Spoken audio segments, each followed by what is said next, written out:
allow me, I'm going to sit down like you're sitting down tonight. This is supposed to be an evening to chat with you. I don't know if that's going to work.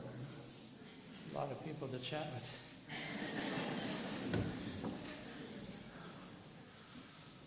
The subject, of course, is the hands of the cause of God. You know, Shoghi Effendi said this is one of the three cardinal institutions of the cause of God. The guardianship, the hands of the cause of God, and the universal house of justice. These are the great pillars and supports of the religion of God for mankind. As it turns out, two of these institutions we have seen rise with great power and disappear. The effects, of course, of the guardian and the heritage that the hands of the cause have left are still with us. But it seems that it was the will of God that they should assist in the birth of the house of justice, in preparing the ground and then in carrying out those wishes of the master that they could for the election of the first universal house of justice. After that, the house of justice, having taken control of the cause, planned the conventions and the subsequent elections of its own body. But the hands of the cause got us there. It was a great challenge for them too. You know, they imagine the devastation when, having heard the news of the passing of the beloved guardian, and having gathered for the poignant and sorrow-ridden, really, funeral of the guardian in 1957, after he passed away in November of 1957. I remember that night, the news came through. We didn't have, iPhones and with telegrams or occasionally a telephone call, which wasn't very clear, but you could get something in 1957.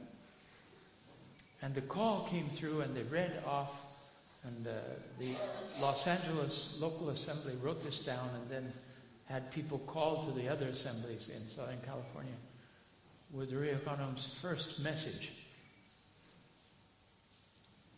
That message had a phrase in it that struck me with consternation. She said, "Guardian desperately ill following Asiatic flu." Flu is gone, but there's something desperate in his illness. I looked in the dictionary, the word desperate, and it said beyond all hope. And I knew he was gone. I just felt then that the guardian had already gone.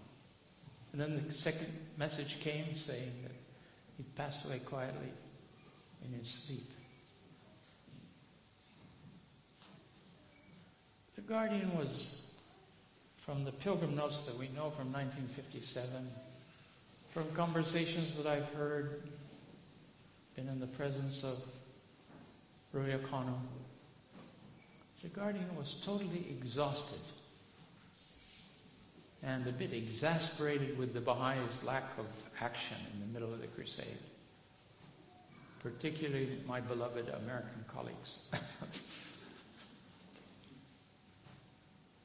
He said that the teaching work had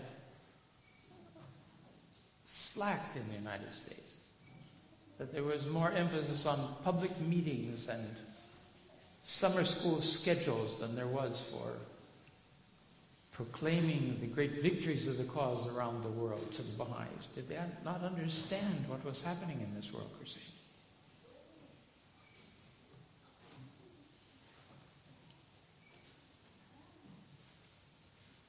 Ruya Khanum said that when she, in that last week of his life, when she said to him after he'd been ill, as far as I recall, it was after he'd been ill,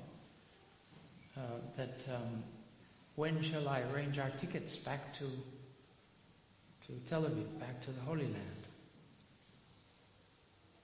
And he said, "You go, I'm not going." My God. So Shoghi Effendi. You imagine, you go back alone without me? Can you imagine such a thing? But in a sense, it's as if he foresaw that he couldn't. He said, I've done all I can do. So it's as if God said, okay, come. Baha'u'llah brought him to the next world, spared him any further suffering. This beloved guardian that the Will and Testament says we should keep him happy. If he's cheered, if he's happy, he'll have all the means of doing everything. And the family was so difficult. The defection of his family was so very, very difficult. Ria Ghonim said that between 1941 and 1951, she never saw him really smile. And people who had seen him saw his face was drained. It was just...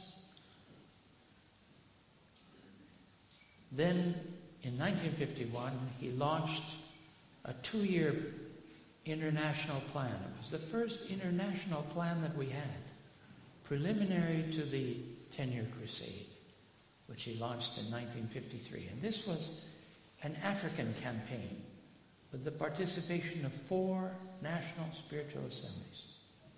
National Spiritual Assembly of the United States, the National Assembly of the British Isles, the National Assembly of Egypt and Sudan. It was in the Northeast, I think it was called Northeast National Assembly of Africa, and the Iranian National Assembly, with goals to carry the faith all abroad in Africa, especially in Central and East Africa.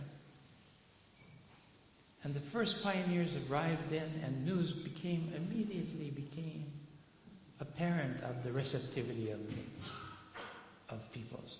Particularly it started in Uganda, and particularly with the presence of Musa Banani, who he later named the Hand of the Cause, first Hand of the Cause in Africa, and said was the heart of the cause in Africa.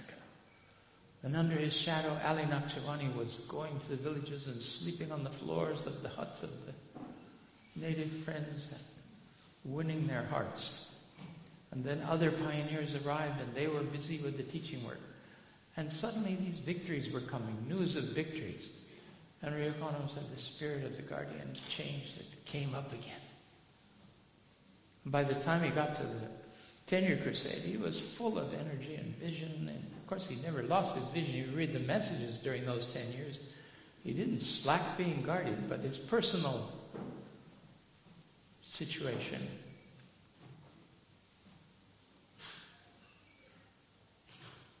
Some of you need to read maybe more Baha'i history. I haven't read a lot. Some of you are visiting, your friends of the faith. But the guardian's parents really deserted him in a sense. And Shoghi Effendi would write to the Baha'i world, some little old lady that had gone to an island teaching the faith, he would recognize and extol her services to the cause. His mother and his father passed away, and nobody knew it in the Baha'i world except the immediate family there, because they hadn't been faithful to the cause. Now, such a burden on his heart that must have been, really, so difficult. I don't think we can understand that.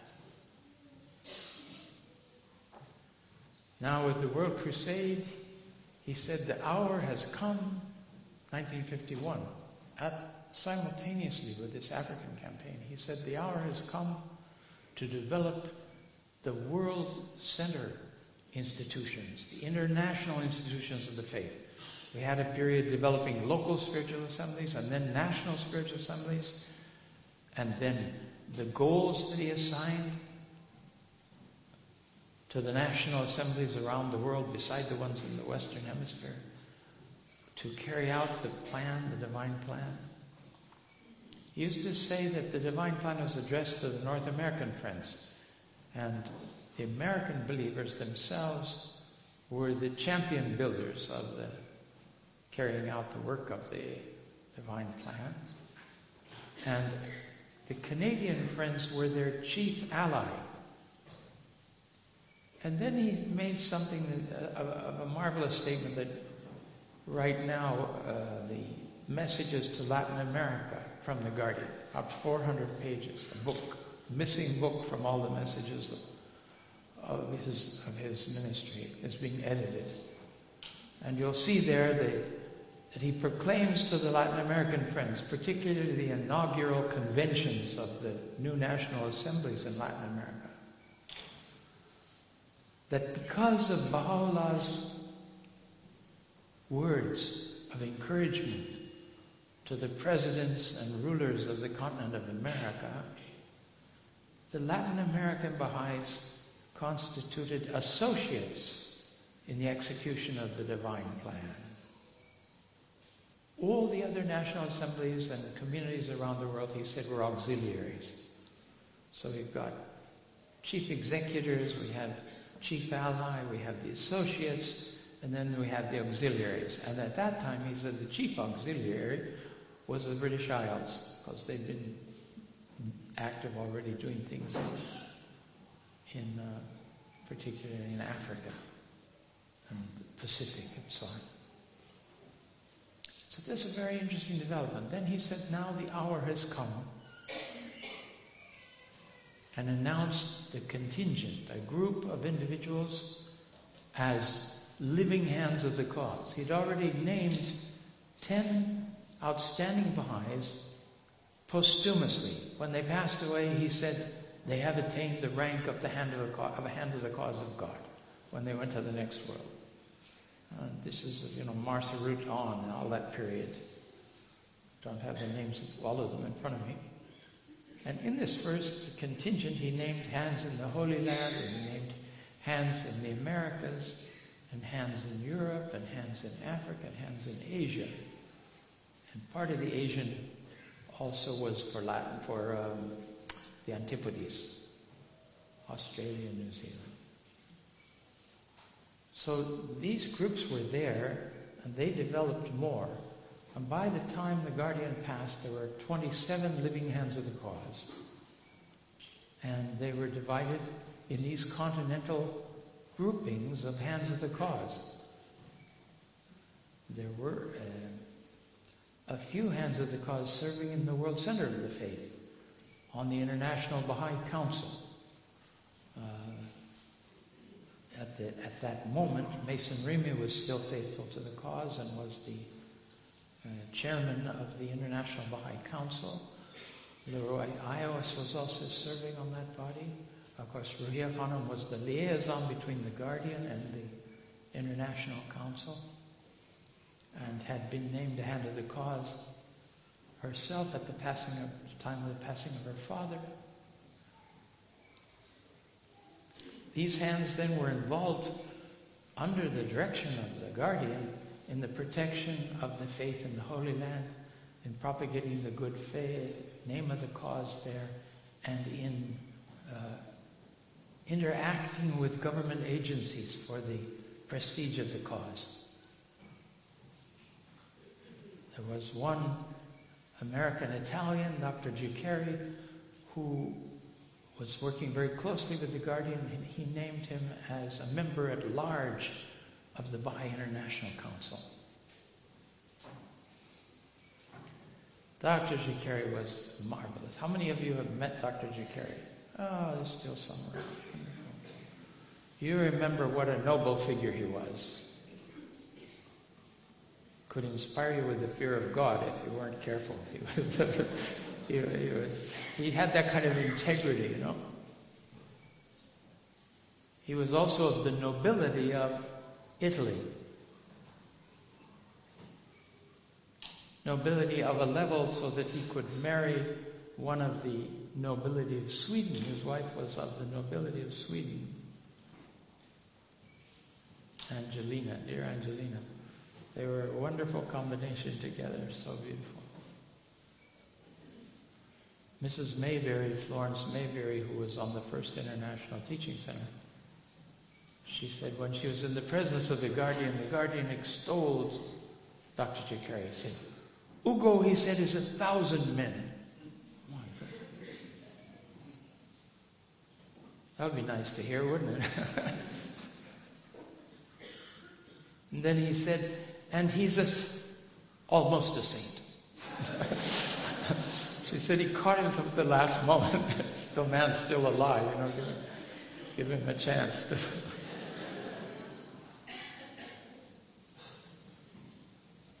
He had been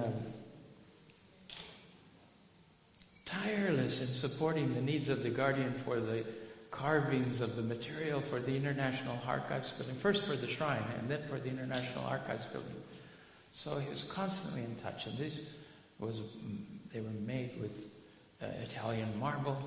Dr. Giucchieri, being Italian, was in touch with the actual foundry, the places where they were doing the shops, where they were doing the design and so on. It was Mr. Maxwell's design for the shrine, Masonry's design for the archives building. Going back to a little bit to the history now, there was that first contingent of Hand of the Cause, then the Guardian named a second contingent, and then he named a third contingent, and he named a few replacement. When some of the hands would pass, he would name a new hand to replace that hand. So as I say, at the time of the passing of the Guardian, there were 27 Hands of the Cause. And one of them, Corinne True, was unable to come to the meeting of the hands in the Holy Land. And so, because of ill health, age and ill health,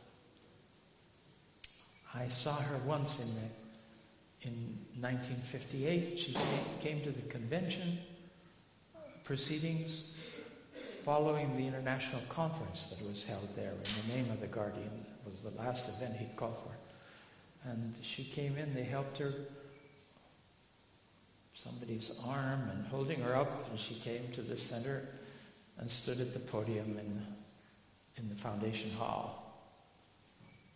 And she just beamed. And she said, Allahu Akbar, friends. And now I think I'll sit down. That was the whole speech. But it was a wonderful message. I mean, this is the woman that raised up the temple in America. She was really the mother of the temple, the Guardian said. And that temple is a very special temple, because it's the mother temple of the world. And beyond that, he said, it is not only a temple, it's a shrine. Because Abdu'l-Baha was there and laid the foundation stone. So it's the great shrine of North America. Now to this temple, so many other temples will be born. It wasn't the first temple of the Baha'i world. The Mashra Balaskar raised up by Abdu'l-Baha in his lifetime in Ishkaban was the first of the houses of worship. That unfortunately was taken over by the government, by the Soviet government, and it suffered appropriately, I think, maybe an earthquake, because they had made it into a war museum for war. Leftover weapons from the First World War, can you imagine? There's an earthquake that made it unsafe to be in, and so it was torn down.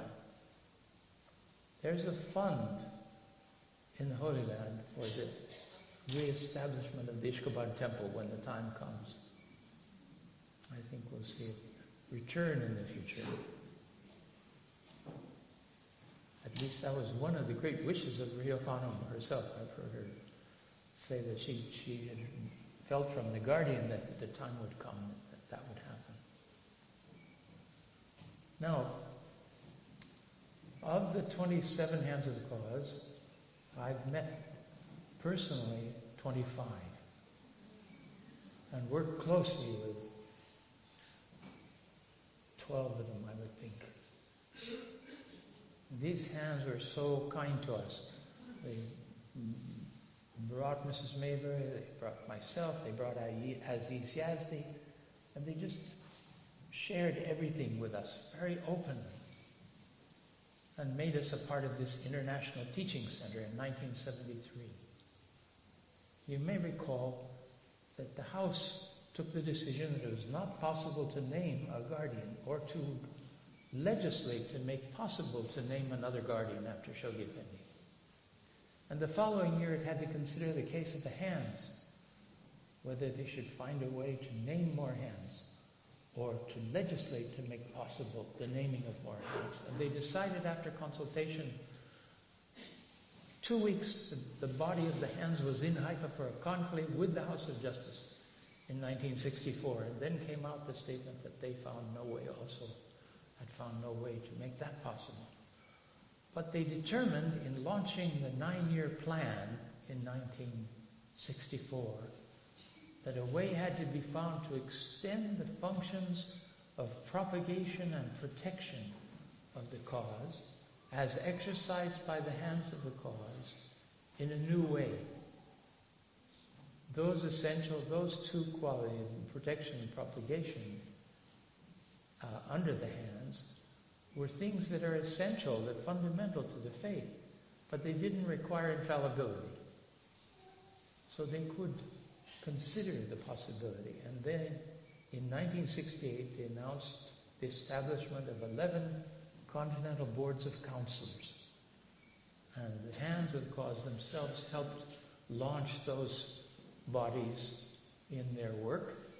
And the House of Justice further determined that the auxiliary boards would now come under the direction of these new counselors, freeing the hands of the cause from their continental duties and activities to become international agents of the cause, international teachers and promoters of the faith. So then all the hands would go all over the world, and that's why you met a number of them here, I think, as well. But they weren't because they were the continental ones for your area. They were now international.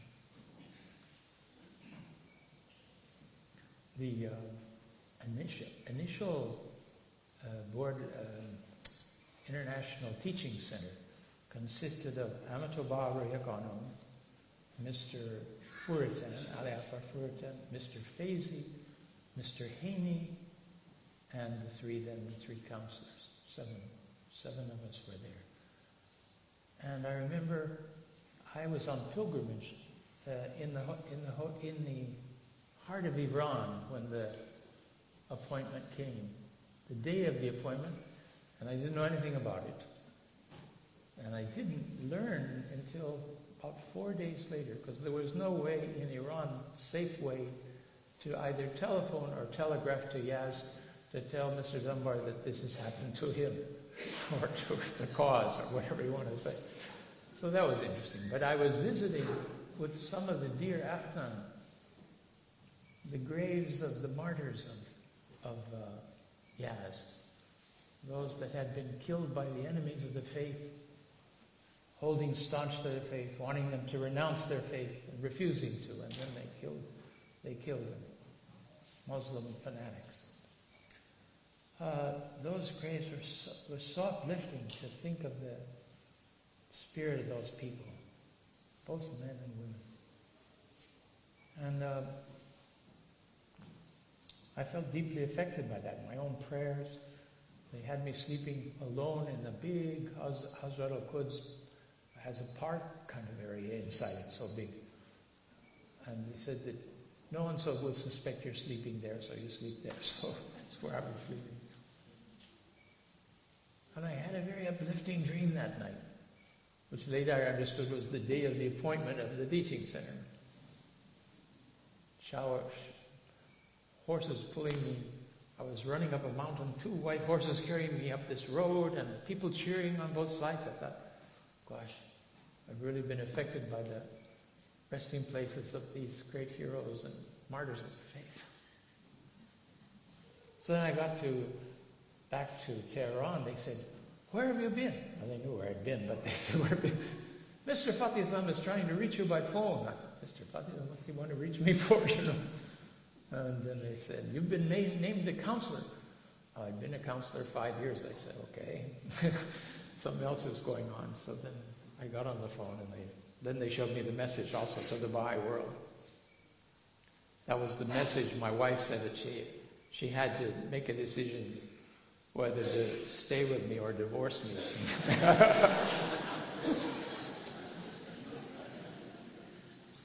I don't know. She chose to stay with me. Whether that was the right decision or not, I don't know. Difficult, really. She was a very dedicated pioneer in Latin America. We were living in Buenos Aires and Argentina at that time. So we got everything together and we came back to the Holy Land. Now, we had both had previous opportunities to meet Ryokono. Marilyn, I'd met her in 1968, and I had met her in 1963. Interestingly enough. I'm telling you a little about the personal side of it. I'm sorry, maybe I don't know. I can't just tell you the institutional side of it because it's connected to the inside of me. I went to the shrine on the first night that we arrived in the Holy Land, the delegates to elect the Universal House of Justice. I was the delegate for the National Assembly of Nicaragua. And a great mass of Baha'is had gathered in the Shrine of the Bab, just spontaneously. The activities were to start the next morning, which was the first day of Rizwan.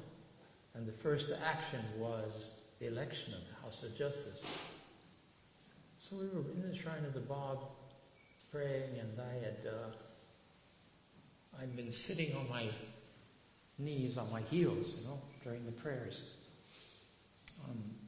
Suddenly someone started chanting the visitation. One of the other friends rather strikingly announced, "Stand up," which is not a rule for that, but they said that. Not at that time, they didn't know that. We didn't have a House of Justice to set out the parameters yet. So I remember standing up, and then I remember falling down right in the front row. And then I remember standing up again, and then I remember falling down again. One leg was so asleep I couldn't feel it was asleep. I didn't know it. I thought I was just standing on it. By lots, they had chosen by lots to decide who will stay with whom in the hotels. And I was very fortunate because I was staying with Amos Gibson, who the next day was elected to the House of Justice. So I got some first-hand news of excitement about that. But Amos, when we got back that night, I said, I fell down and I felt bad. I fell down in the shrine. He says, "I noticed you were falling down a lot," he said.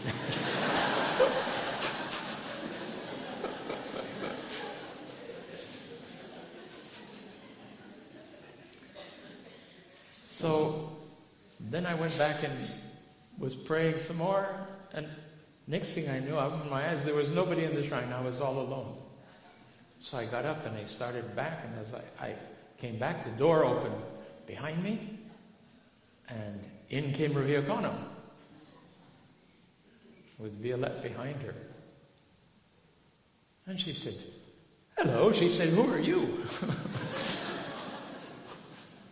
To this day, I regret I answered, "I'm Hooper Dunbar," like as if anybody should know what that is, but I could have said, "My name is Hooper Dunbar." It would have been appropriate, but I said, "I'm Hooper Dunbar." And she said, "Oh, you are?" Well, she says, "Now that you're here, you can help." And as we stepped out of the shrine, there were these great mounds of roses. I mean, this high, all along just the other side of the entryway. And she said, "We need these roses at the threshold."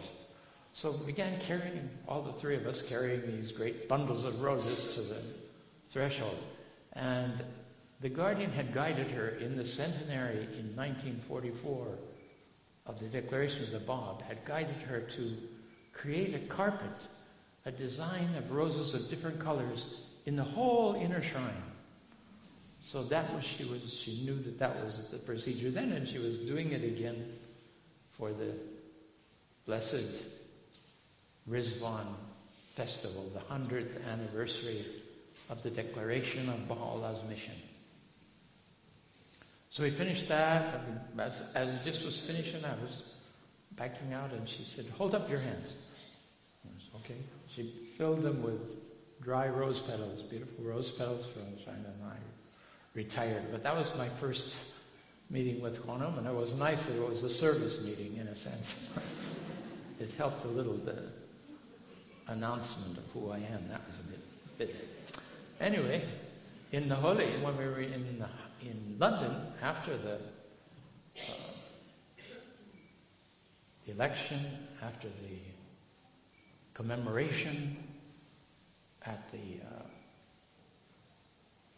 first day of Rizwan, in the afternoon, we had the election in the morning in the Master's house, and then in the afternoon, we had the centenary commemoration. All of us seated around the Harami Akdas at Baji, facing the shrine.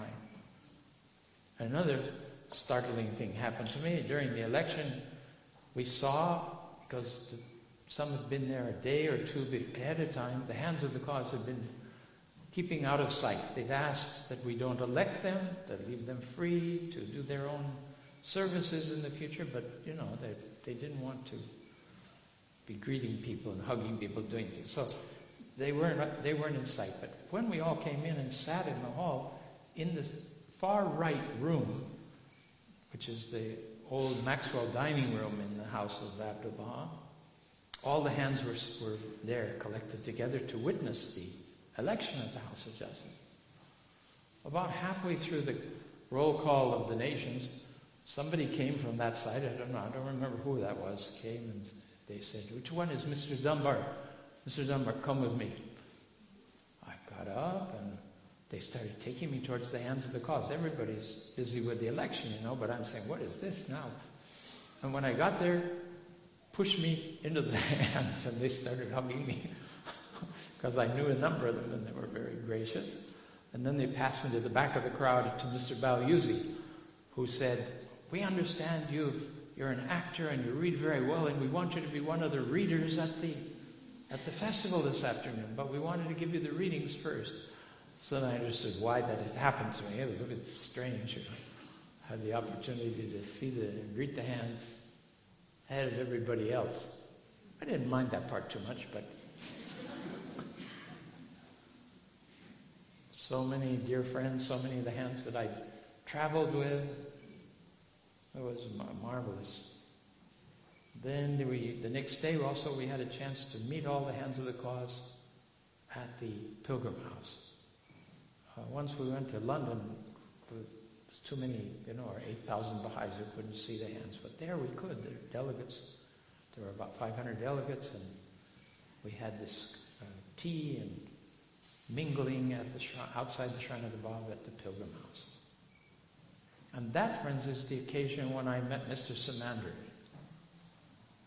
There must be people here that knew Mr. Samandri too, but when you think that your hand has been in the hand of Mr. Samandri, whose hand was in the hand of Baha'u'llah, you realize how close this revelation is to our time. It's extraordinary. Mr. Samandri had this prayer. He wanted to die and be buried at the foot of his Baha'i teacher. His Baha'i teacher was the angel of Mount Carmel. Now, having a nice senior moment, I can't remember the dear man's name. Somebody help me. He was in exile in Sudan. Haji Mirza Haider Ali is the man. And he was buried there in the Baha'i cemetery in Haifa. But as you know, moving around those Baha'is, we don't move people around after they pass away. They're buried usually where they pass away. And after the Oceanic Conference, which included one for the Mediterranean, the friends there had been invited to come to the Holy Land on a short pilgrimage, whoever had been at that conference. And Mr. Samandri was in the Holy Land at that time. And following that short pilgrimage event, he passed away. And so all those Baha'is were there to commemorate his passing and to witness his burial at the foot of his beloved teacher.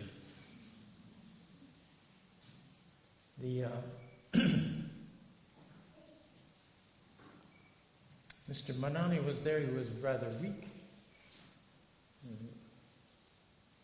and but was there. He went back to Africa. He was busy with the work there. I met Mr. Olinga for the first time in 1961. He came representing the Hands in the Holy Land for the formation of the first National Spiritual Assembly of Panama. And some of us I'd been pioneering since 58, maybe it's 3-4 years, in Nicaragua, in a town in the rainforest on the eastern side of the country. And so some of us went down to meet Mr. Olinga. We also met your own Carlos Featherstone. He came as the representative to the first convention in Nicaragua. And he also visited this town I was in called Bluefields. We arranged some meetings with there were a few Baha'is at that time. And before that, Dr. G. Carey came. Of all things, he came to this sleepy little tropical town. I remember watching the airplane land in a mud puddle. And Dr. G came out so charming and so observant. Everything about him I wanted to imitate.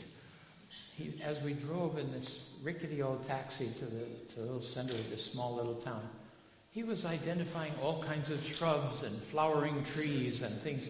Just had a vast knowledge of everything and took interest in everything. I arranged a meeting for him that night. There were a few Baha'is, but not so many.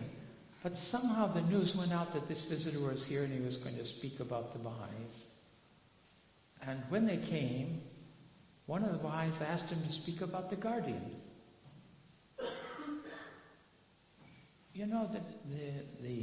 Most of the people in the meeting were African descent. In any case, they were Caribbean peoples, the English-speaking, so they understood English. And he talked about the Guardian in such loving terms that people were deeply moved. Though they knew nothing about the cause even. They were just hearing about the cause, but they were hearing about this wonderful world leader of this new faith. So touching it was. After that, Mr. Olinga arrived, coming north through the countries of Central America after his visit to Panama. And I was able to take him, we took him in a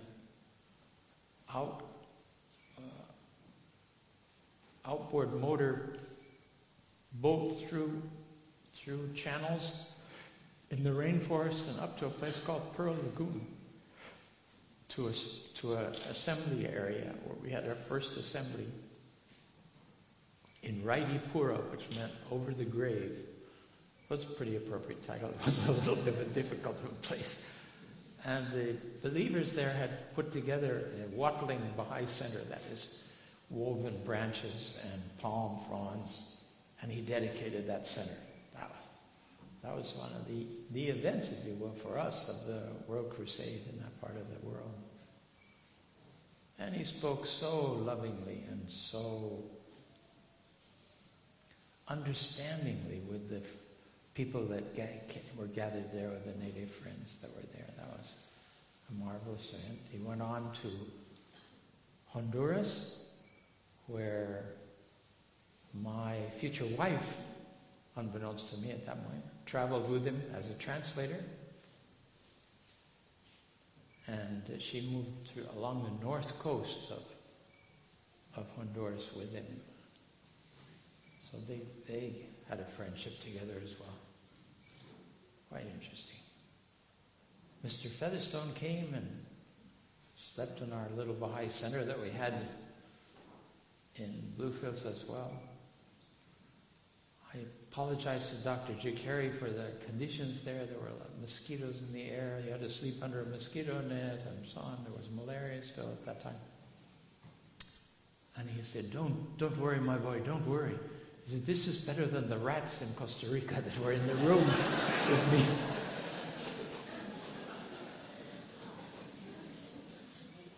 I went to another town in Nicaragua to visit the friends there. They had a very primitive kind of Baha'i center.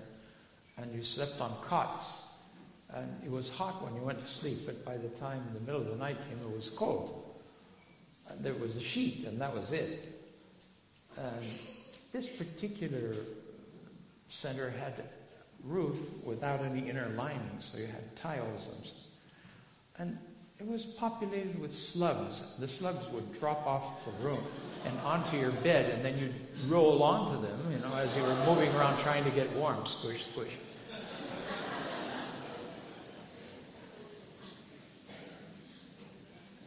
The friend said, yes, Mr. Qadim, the hand of the cause, last year was here, and he noticed those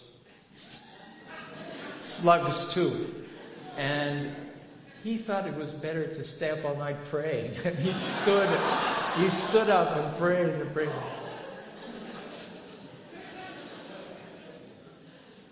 Just these little hints that the hands of the cause went through every kind of condition. Travel now is much better. In some ways it's worse than before, but in some ways it's better. But the conditions of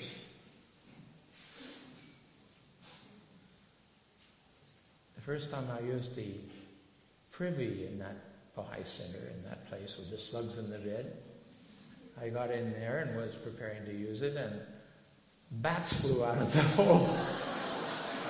And I flew out of the privy. It was nighttime, but still totally embarrassing.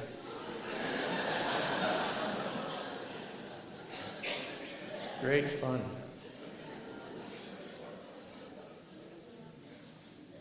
There was a story I told the other night I wanted to share with you that Julia Thompson said that she'd been with Abdu'l-Baha in Washington, D.C., and they'd been to 3 Baha'i meetings, the friends and the entourage of the master, and but at the end she'd come back to the hotel with him, and he said he's going to get ready, freshen up to go to the 4th Baha'i meeting. But she said he had a fever and he was trembling, totally exhausted. And so she insisted a couple of times, please, Abdu'l-Baha, take care of yourself. We need you. Please don't go we'll arrange the meeting. We can arrange the meeting and it can be tomorrow or another time. Don't worry. He said, no, I'm going to the meeting. And she insisted again. And he turned at her and he said, with one verse I can remove all my illnesses. But I don't. Because I want the Baha'i friends to see that they can serve even in time of illness. Interesting lesson for all of us, huh? When I heard that, I thought back about the number of times that I had serious intestinal problems in rivers in the rainforest. And I would give a Baha'i talk with a terrible pain in my stomach, cramps and pains, and I thought, well, if I don't do it, some other poor blighter is going to come along and have to do it after me. So, but you just kind of went with it. I did talk to some pioneers who were there later on, and they said yes, they had the same experience. So, but at least it was between the time of the revolutionaries. There were early revolutionaries, and then there were late revolutionaries in Nicaragua, the Sandinistas, and both of these groups were pretty cruel to anybody they found that was teaching religion. I remember in the Wanki River, they said on these fence posts where the heads of the missionaries were placed after they cut them off. It's pretty grim history there. But in 1963, the Hands of the Cause wrote to Marilyn and I from the Holy Land asking if we would go to from Nicaragua to Bolivia, because Mr. Kamsi, who had been in Bolivia with his wife, had accumulated a great number of debts and had to go back to Iran. And they wanted somebody with experience with Indian teaching. Well, I had some, not a lot, but I had some. But anyway, asked us to go, and we were so sick all the time, both my Marilyn and I. She didn't get along very well with sandflies. They became infected. She had about 50 of them on her legs and had to have her legs up all the time, and I had to be spraying them under the mosquito net with some material, substance of some sort. So when they said, would you be willing to make the sacrifice of going to Bolivia, we obliged very warmly.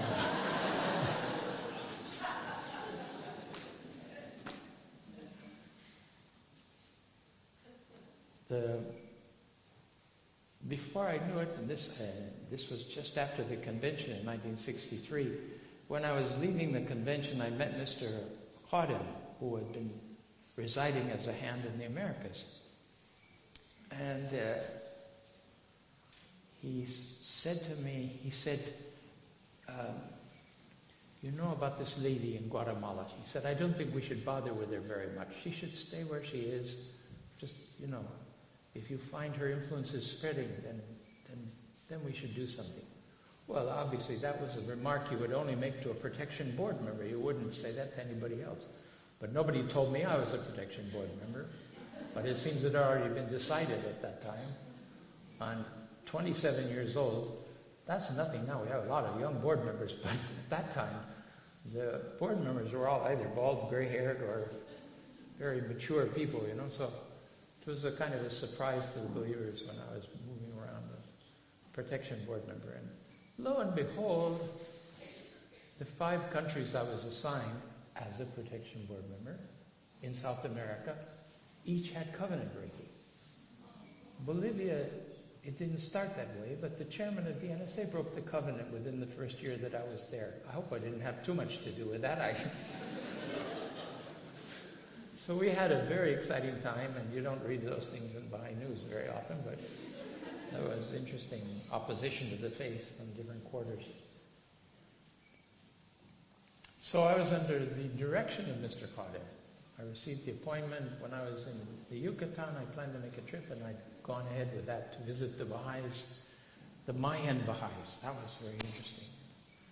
Very wonderful, devoted communities in the Yucatan, in the old remnant of Mayan peoples that lived there in the Yucatan and in Campeche next to Quintana Roo. And after that, I received a letter of appointment to the board. So then I understood why I had to hear about this lady in Guatemala that had been disturbing things a bit. But she calmed down. It was fine. Mr. Khadim would write the most loving letters. I usually had some kind of spiritual dream the day before the letter would arrive. He was assuring that he'd been praying for you, and that was like one time after another. Finally, he handed me over to Mr. Kazi, Jalal Kazi, Colonel Jalal Kazi. He came to Bolivia just before this covenant-breaking business, and he was a magnificent Baha'i teacher.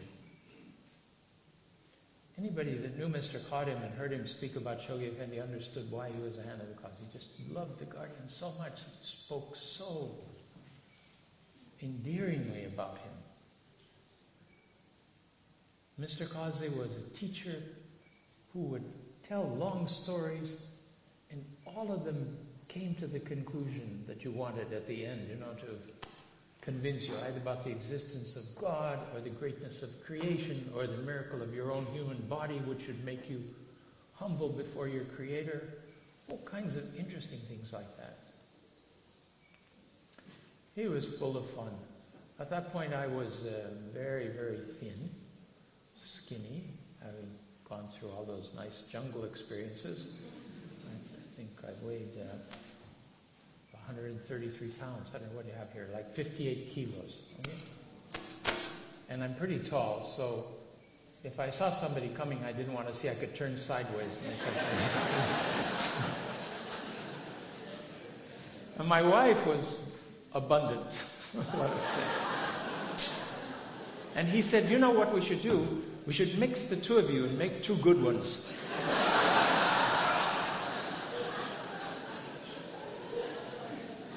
These things sometimes happen when you entertain the hands of the cause. You know, you'd hear some of their inner thoughts, so to speak. Dear Mr. Cause, I admire.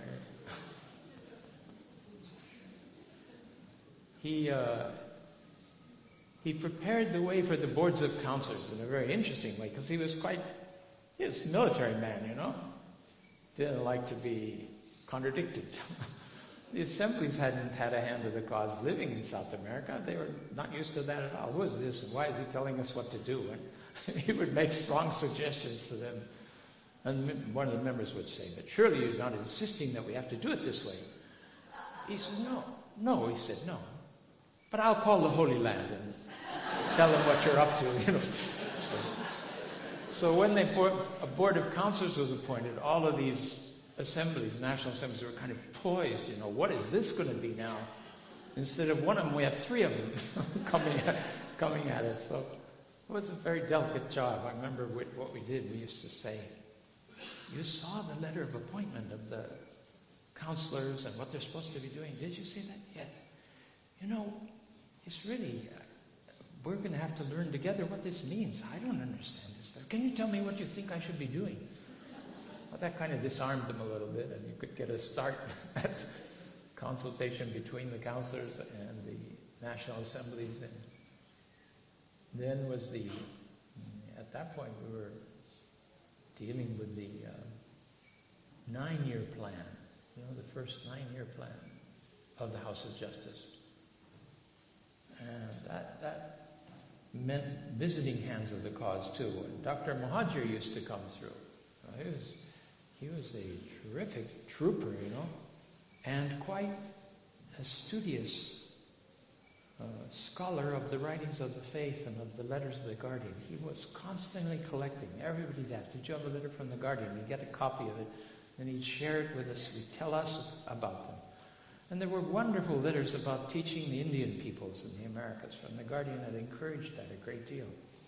Go to the tribes. Give them a special measure of love. This is what they need more than anything else.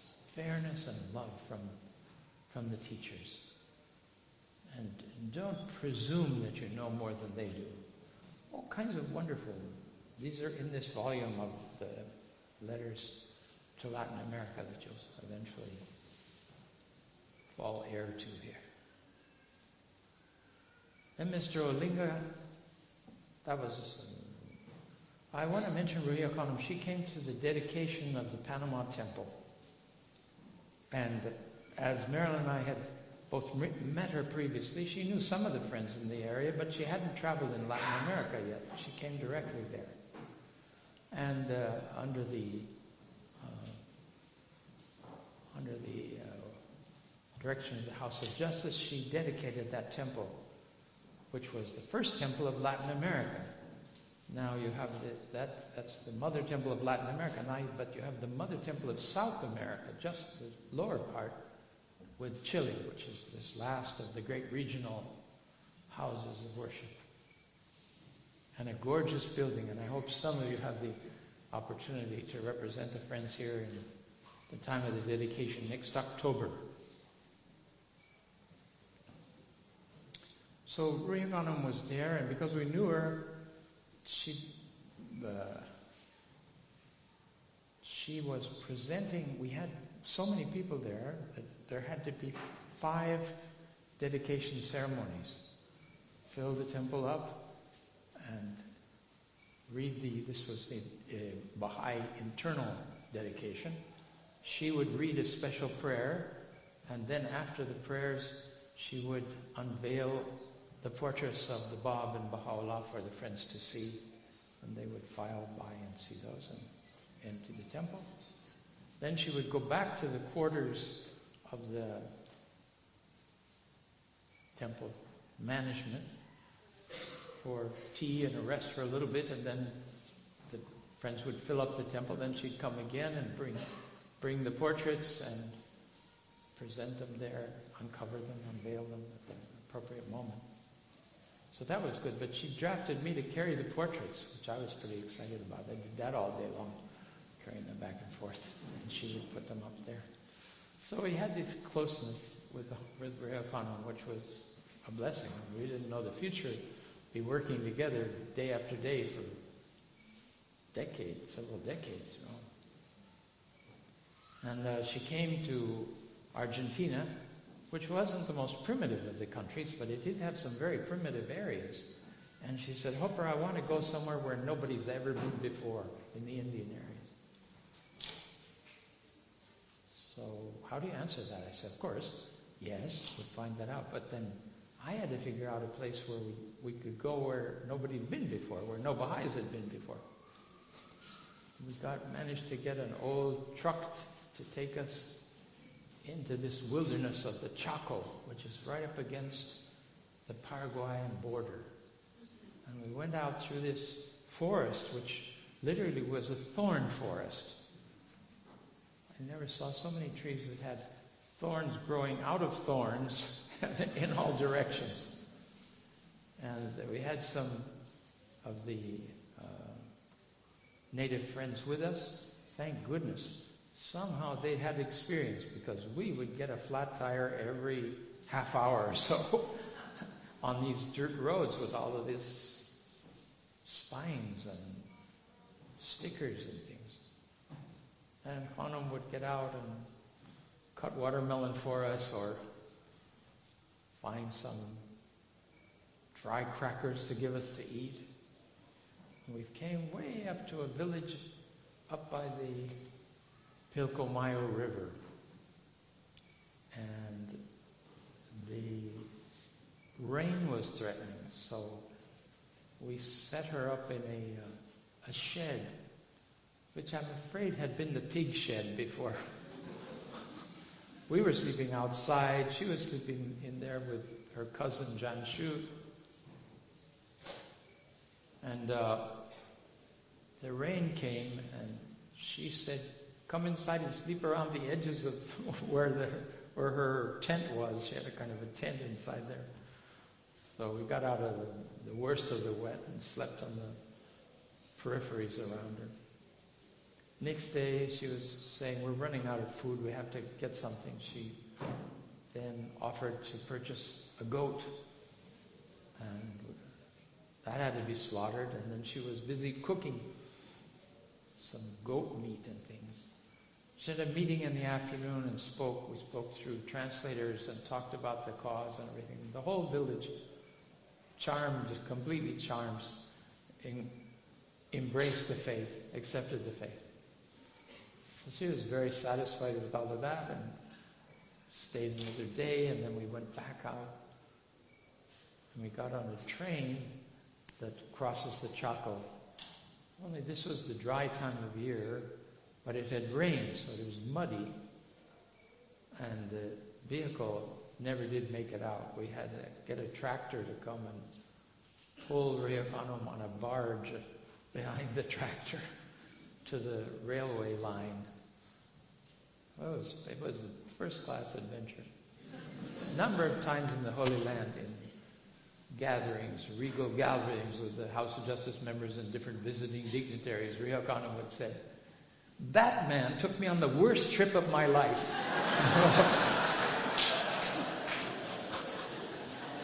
And the people would, it was kind of like, looked at me to see if I was going to faint or not, but I had gotten used to this.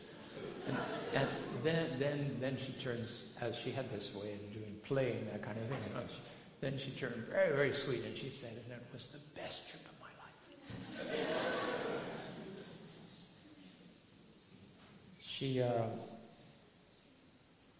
She came to Buenos Aires also, had some meetings there, and visited the grave of her mother. She had never had a chance to come to her mother's resting place. Her mother passed away in 1940, and the guardian himself had asked Sutherland Maxwell to design her resting place, a beautiful monument with wings up on the top of it.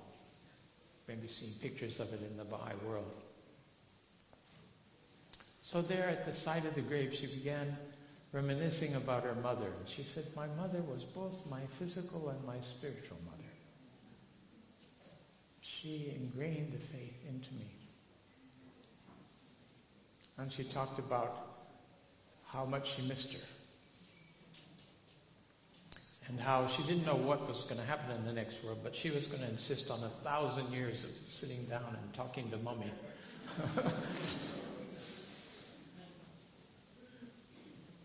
Recounting all the things.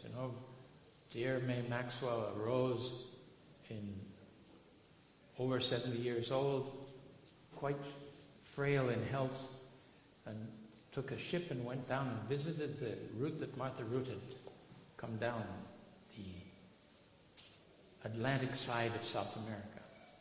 Visited the Baha'is in Rio, visited the Baha'is again in Montevideo, came to Buenos Aires, which was her ultimate goal, was to come to Argentina, and checked into the hotel and died of a heart attack that night.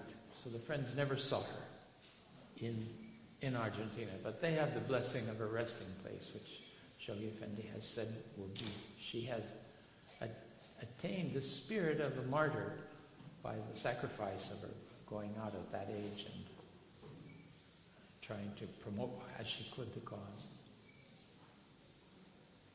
I remember, these are anecdotes, friend. You listen to them as they're personal stories from me, but they're quite interesting. Leonora Armstrong, Leonora Hallsappel, who became Leonora Armstrong, was the second Baha'i to visit South America. Martha Root came as a traveling teacher. Leonora came, a young woman, I think she must have been 22 or so, came in 1919 as a pioneer, the first settler of South America. Shoghi Effendi called her the Peter of South America. She was a very modest, accomplished woman. She had a university degree in Latin languages, which, as it turned out, she was the perfect person to inaugurate the translation of literature in Portuguese and in Spanish in South America, under the direction of the Guardian. But she went down there and had little or nothing. And she had been to the presence of May Maxwell. May Maxwell wasn't well. She was in bed in New York, and she went to see her, and she said, Martha Root came back, and she's given me her diary of the places where she's been.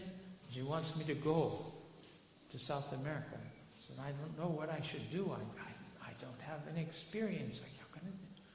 And she said, May Maxwell sat up in her bed, and she said, Leonora, what are you waiting for? And she says, I got on the ship the next week. She didn't have any savings. Her father said, okay, if you want to do this, I'll buy you, but I want you to go down in style, and gave her a first-class ticket. She went at the ship and traded that in for a lower class, second-class ticket, so she'd have some money when she got to the other end to sustain her. Maybe 2 weeks' worth, friends.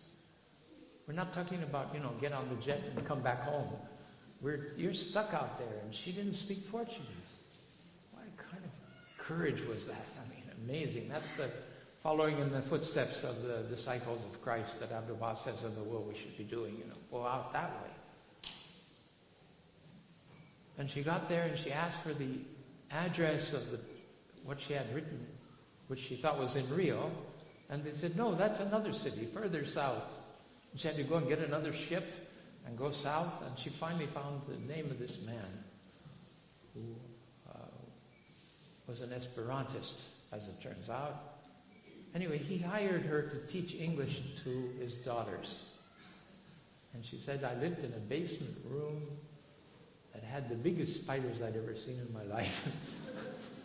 And mostly ate bananas and rice. In fact, she said, I ate bananas and rice for years to stay at the post. She'd been there a couple of months, and the man of the house said, the consul sent me a letter that you've received, sent to you. And they looked at the letter.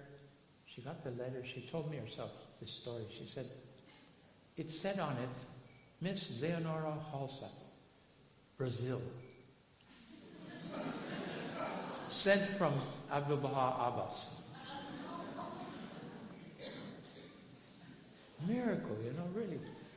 The letter went to Rio, of course, went to the capital, and they said, well, this is an English name, so they sent it to the British embassy. The post office didn't have any street address, had no city, had nothing. Brazil. They asked around, they didn't know who that was for. Then they took the letter and sent it to the American embassy. They said, we don't know this woman. There doesn't seem to have been anybody coming and going that we know. Do you know her? They didn't know who she was either, but they put it on a bulletin board in the embassy. And one of the other passengers that had heard about the faith from Leonora, who was American, happened to see Leonora. She said, oh, she's gone to Santos. So they sent it to the consul. The consul sent it to the man who he'd heard that there was an American there. And she got this letter. And Abdu'l-Baha assured her that he was praying that she would carry the kingdom to many souls, and that she would become the healer of the sicknesses of self and passion in the people. Remember what we were talking about this morning. These are the two elements that somehow we have to overcome in ourselves. She was so humble, this lady. I'm telling you this because I heard in the Holy Land that she was on the short list for Hands of the Cause coming up when the Guardian passed away. She's that caliber of person anyway. And she went up the Amazon. Then she had newspaper clippings. And the newspaper clippings, she said, oh, they're a bit exaggerated. They said, Angel of Light visits Santarém, or Angel of... She said somehow the news went up the river that this holy woman was coming. And she was holy, I can tell you. She was an amazing woman. And she said they would come and all wanted to be touched. She said, I didn't know, I was being loving and I would talk about the faith, but she didn't know a lot of Portuguese. But she knew some of the things from the writings that had been translated. And she got to Manaus. Manaus was the capital of the whole Amazon area. A city of about 50,000 people, which was, in those days, early 1920s, was sizable. And it was the seat of the rubber barons from the First World War. Made lots of money from that. They had huge estates. And they duplicated for their own entertainment the Paris Opera House, right in the center of Manaus. A duplicate. And they brought the leading opera stars from Europe to sing for them. That's the kind of money that they had. So she comes to this city. I said, did you know anyone? She said, no, I didn't. But like Martha Root, I went to the mayor and I told him why I'd come. And he said, this is a very important message and the people should hear about it. So she said, I agreed with it. And he said, I'll arrange a meeting. And then he sent to tell her that the meeting had been arranged for another, 2 nights later, in the opera house. Well, friends, we all know about public meetings and how many people come out for them. It wasn't a lot usually. So I asked her what happened then. It was a big opera house she's got. She said, oh, about 2,000 came. She says, I have to confess though, she said, I'm not a speaker. And I didn't know what to do, but I followed my general policy. I would recite from memory tablets of Baha'u'llah and the talks of Abdu'l-Baha. And that seemed to work just fine. So I said, well, what happened after that? She said, well, then, we had a study class. After that, of people that were directly interested in hearing more about the teachings. I said, and how many went to the study class? She said, oh, only about 400.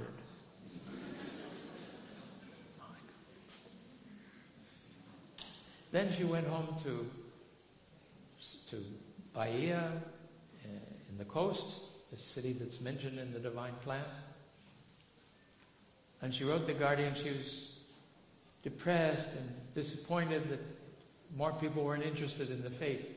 Nothing about the victories of the Amazon River, nothing at all. It never went into the Baha'i world, it never went anywhere. It's now in the history of Brazil, and it's in a wonderful biography about her. So it's amazing. So she had been moved by May Maxwell.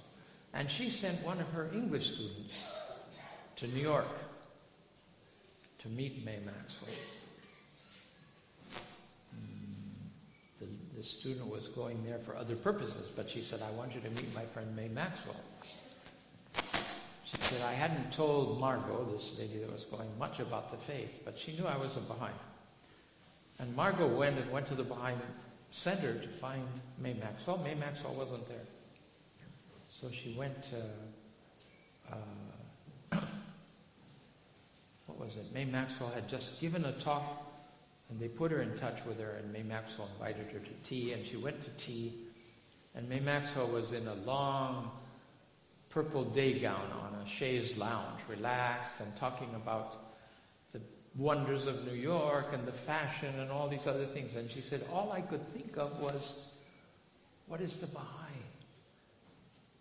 So, what May Maxwell was talking about that, but something else was going on.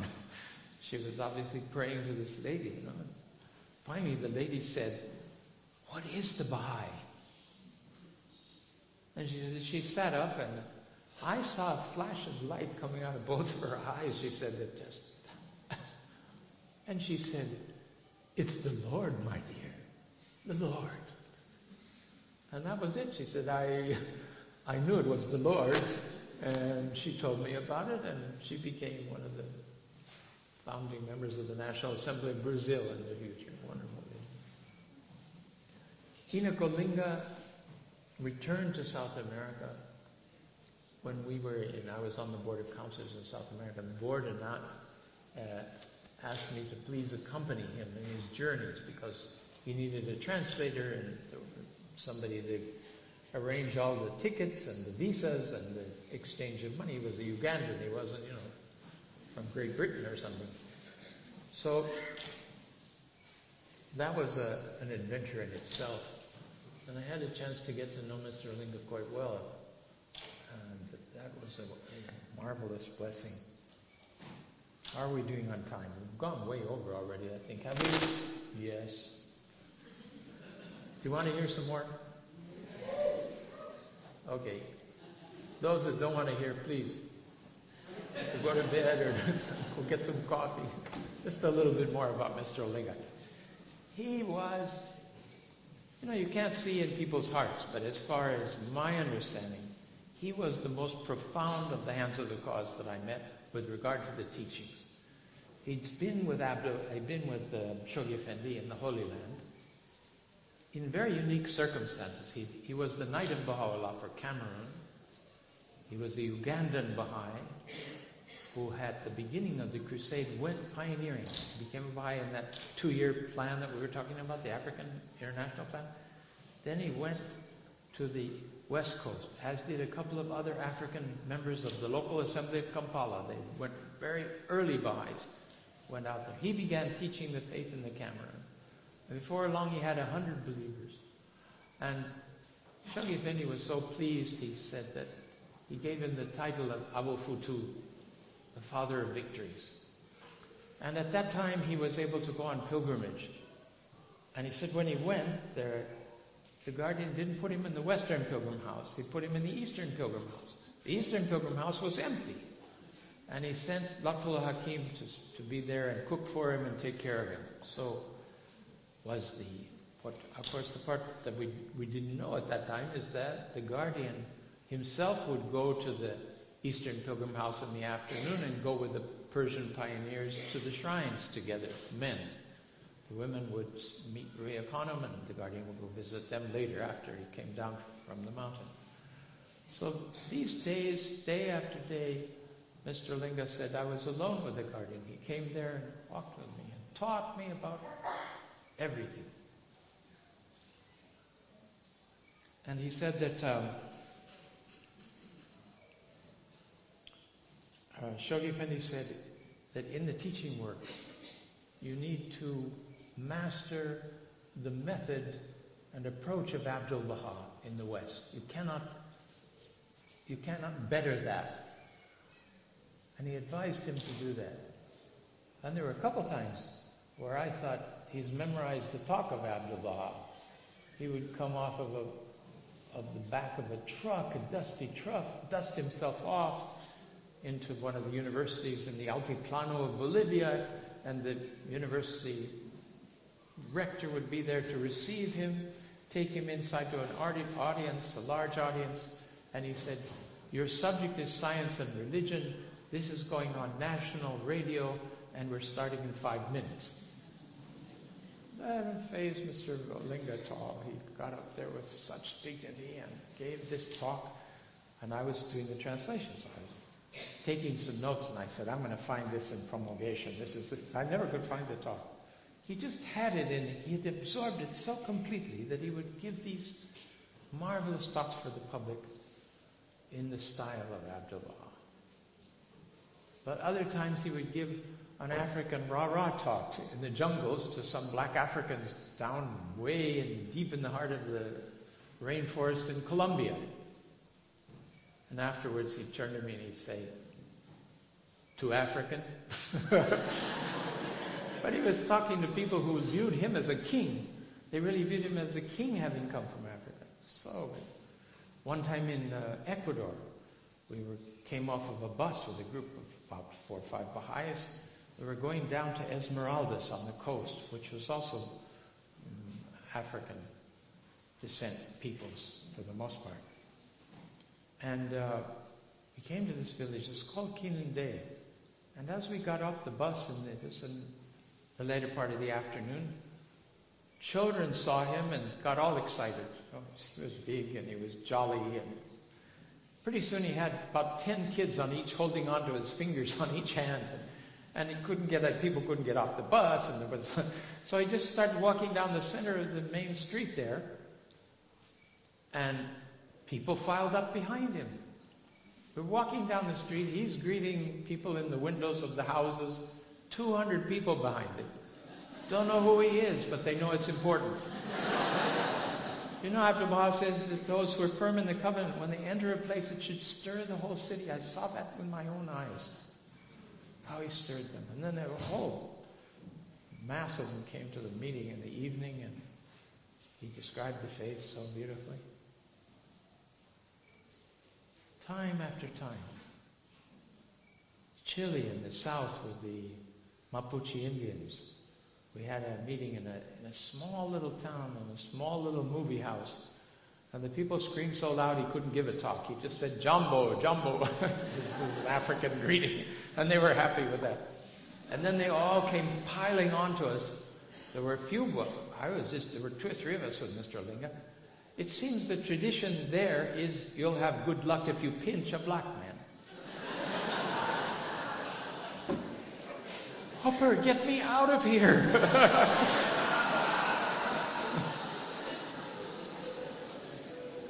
Such a trial of life he had. Marvelous, marvelous. And when he was alone with the Baha'is, he'd talk about these spiritual teachings. Same things we're reading now. And he had all this mastered in such a wonderful way, just lift the hearts. But he could also give one of these very broad talks to an audience that knew little or nothing about the faith. So gifted. Such an early loss that he was killed in Uganda. Tragic. And then Dr. Muhajir passed away. Dr. Muhajir, of course, was tirelessly moving around the world, everywhere, inspiring the friends, charging them with new activities. He'd come back and you'd want to report to him what we did. We finally took us some time, but no, he says, that isn't what we're doing now. We're doing this. And he'd go on with something else entirely fresh. But he was inspired. I was in one time with him. He gave a meeting in Peru, Lima, Peru, in the capital, with a press conference. After the press conference, he had a public meeting. He gave this talk, 20-minute talk, I would say. It was so fresh. Friends, this what we've been reading about how when the soul is centered on the faith, how bounties pour through it, how the friends are inspired with new things to say. And he just made this resume of the faith. It was just heavenly. The audience was totally cooked and homogenized, sitting there so nicely looking, so happy. And the chairman of the NSA came to me and he said, "Will he take questions?" I thought, well, I don't really want to translate that, but I told Dr. Waj, he wants to know if you take questions. He said, of course. So we announced in Spanish that if there were any questions. There was a man right down in the front, the second row, with a big red nose, and he raised his hand and he said, "What about vino? What about wine?" I had to translate that, I think. The meeting was just so perfect, and now it was all going to go down the drain. And Dr. Mahathir said, "What an excellent question. I'm so glad you asked that question." He said, "The Baha'i writings are full of references to wine. Wines of all sorts. The wine of astonishment, the wine of bewilderment, the wine of the love of God." He said, all these wonderful wines. He said, if you ever taste any of them, you'll give up the other one.